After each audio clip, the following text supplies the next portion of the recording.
Rabbi Yitzchak Osursky, the Yassid, the founder of Mikvah USA, will say a few words.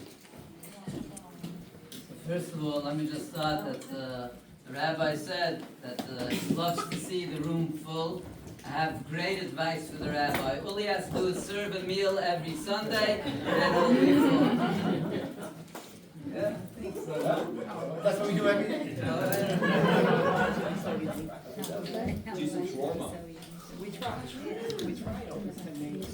So where do I start? I think that this is probably, the rabbi shouldn't get insulted, it's probably the smallest mikveh that we built. Baruch Hashem. And it's a great thing, small. Why? Because small shows the worthiness of each Jew.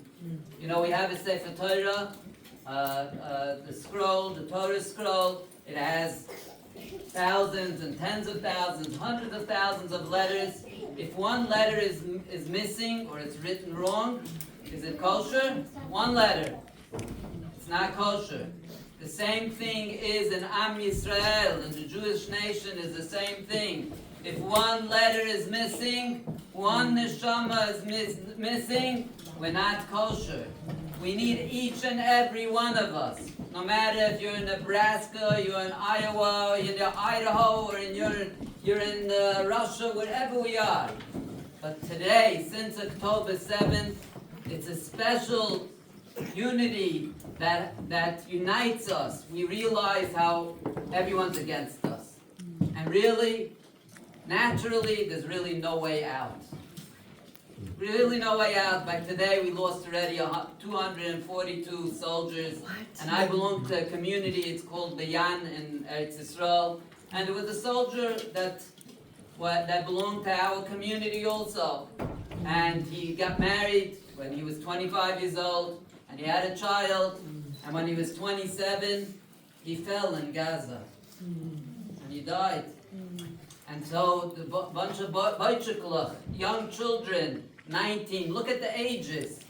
Look at those ages of the soldiers. What could we do for them here in Iowa? What could we do for them in New York? Could we really do something for them?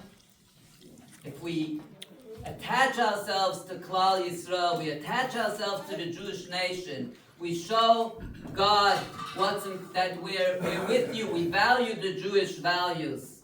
We show God that the things that our forefathers, our ancestors had self-sacrifice for.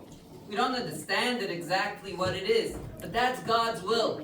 God's will is that we should do His commandments. And the three biggies are kashrus, that means to eat kosher, Shabbat, and family purity, the mikvah. So that's what we're here for, and that's our mission, to try to get people to show that we show God, we're with you, we want to do what you want, and we're ready to do what you want. And this was a major, major wake-up call. And there are many people that adopted a soldier and said, I'm going to go to the mikvah. Many women are doing this today. I'm going to go 3 times to the mikvah, a couple of months. I'm going to try it out in zechut, in merit of a soldier. And they need our merits, believe me. We all know that. Whatever we could do, and we owe them as much. They're giving their lives for us. It's for Am Yisrael, who they're doing this for. They can, each and every one can get out of it. But that's the least that we can do for them. To show Hashem, show God that we want to do something for Zechut and watch your children. These are our children. These are young children. That's the least that we could do for them. You know, Tahara, Mikvah, there's laws. I'm sure the rabbi, the rebbitzin, sure they'll all teach everyone, whoever wants to learn about it. But partially, it's like an interesting factor. There's separation and then unity. And some people are like sometimes turned off from it. But other people, the ones that I have someone that's sent into the office by us. There are days, those that know, there are days of separation, then the days of unity. I have someone that's sent into the office. I just want to read you a woman that started out keeping mikvah, And this is what she sent in. At times, taking a step backwards helps both of us get a better view of one another. Not being able to rely on physical demonstrations of love has forced us to develop the other dimensions of our relationship. My husband and I have slowly figured out alternative ways to show our affection for one another. We go out for dinner, we take walks, phoning each other at the office just to say hi. Learning new ways to connect and communicate has really helped to appreciate one another in a whole new way and strengthened our relationship. Each and every one of us who are married are looking for ways to strengthen our relationship, no matter how old we are, no matter how young we are. And also we're looking for ways to bring God into our lives. You know, Judaism is not a religion of a Sunday religion. It's not a Friday religion. And I have news for you. It's not a Sabbath religion. It's not a once-a-week religion. Judaism is a 24/7 religion. It's a religion that's our goal. We always don't. I'm not 100% up to par because we are imperfect Jews, imperfect people. Human beings are not perfect. But what's our goal?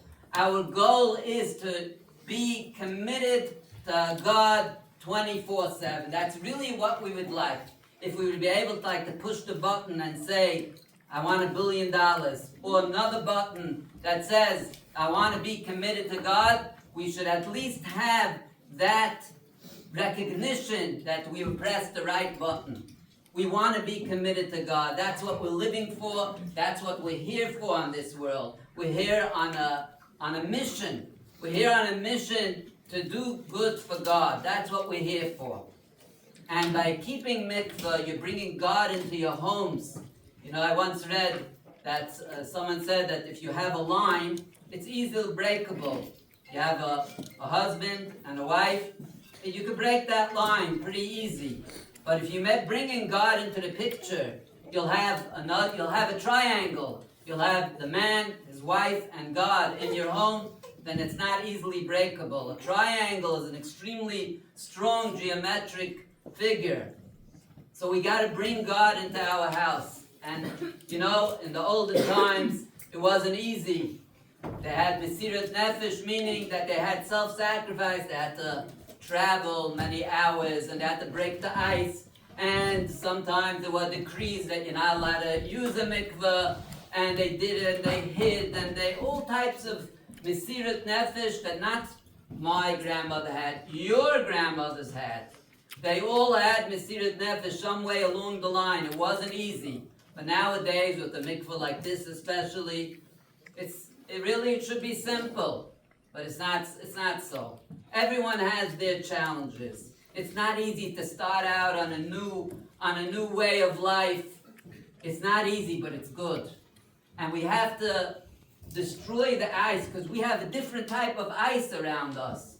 It's not the ice of taking the hammer and breaking the ice. It's the ice that's surrounding our hearts.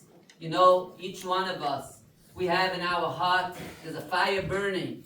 There's a fire burning in our souls and our minds. But we also have the ice that's surrounding that fire. We got to melt that fire. And the way to melt that fire is to not to melt the ice, we got to melt. The way to melt that ice is to turn up the fire of Judaism, to turn up our feelings to Judaism, turn up our feelings to the Jewish nation, to Hashem, to the Torah, and say to Hashem, you know, I'm ready to do something, even if it's out of my comfort zone. So, do yourselves a favor, do your friends a favor. Sometimes we have a friend, let's say we do keep mikvah, but my friend doesn't keep mikvah, my acquaintance doesn't keep mikvah. You'll give them the greatest gift and you give yourselves the greatest gift possible. You just try it out for 2-3 months and you'll see. You'll have a different lifestyle. You'll have more love, more peace, more harmony in your homes and more godliness. So let's hope in this chut, in this merit, Hashem should help our boys in Gaza. He should help the whole Jewish nation. Take us out of all this tzara, because really, I don't know what your outlook is on this, but I don't see an end to this. I don't see how this is going to finish in Israel. What's going to happen? Netanyahu is standing and saying, oh, we're going to finish Hamas. They're all Hamas. Those millions of people are all Hamas. What are you saying citizens for? They all have the idealistic of Hamas, the ideology of Hamas. So I don't see a way out of this. Right. And the only way is that Hashem should have mercy on us. So let's show Him that we appreciate His Torah, we appreciate the godliness that we each have in ourselves, this Jewish soul that's in our hearts. And we appreciate God. Thank you.